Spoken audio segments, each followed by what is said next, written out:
And you must remember that the idea of the 73rd and 74th constitutional amendment was that of the Congress party.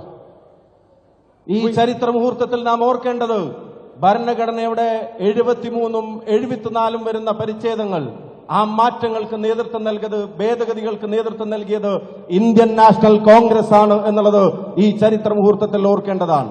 The foundation of the constitution is one man, one vote. And the idea is that every single Indian citizen should have voice in the running of our country. ഭരണഘടന ഏറ്റവും കരുത്തുറ്റ അടിത്തറ എന്ന് പറയുന്നത് ഒരു വ്യക്തിക്ക് ഒരു പൗരന് ഒരു വോട്ട് എന്നുള്ള നിലയിലാണ്. ആ ഒരു വോട്ട് ഓരോ പൗരന്റെയും ശബ്ദമാണ്.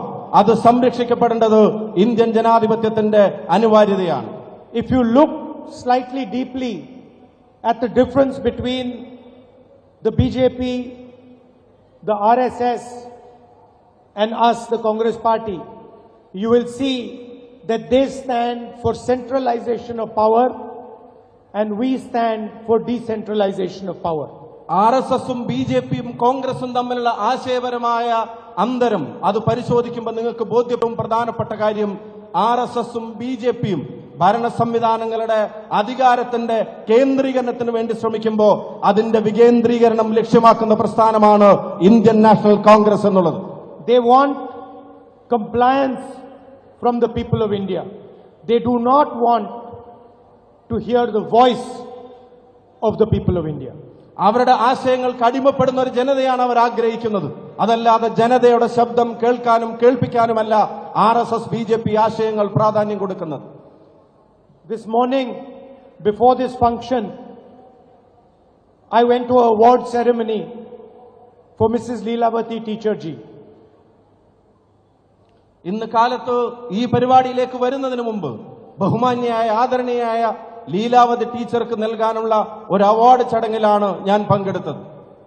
98 years old, gets up at 3 o'clock in the morning, reads and then writes her views. 98-ാം വയസ്സിലേക്ക് പ്രവേശിച്ചിരിക്കുന്ന പ്രിയപ്പെട്ട ടീച്ചർ പുലർച്ചെ 3 മണിയെന്നുണ്ടെങ്കിൽ ആ സമയം എഴുന്നേറ്റ് നിന്ന് വായിക്കാൻ സമയം കണ്ടെത്തുന്നു. ആ സമയത്ത് എഴുന്നേറ്റ് അവരെഴുതാൻ തയ്യാറാവുന്നു. അവരുടെ കാഴ്ചപ്പാടുകളെ ഈ പൊതുസമൂഹവുമായി പങ്കുവെക്കുന്നു. One of many people who have defended the voice of Kerala, the voice of the different types of people in Kerala, different traditions in Kerala.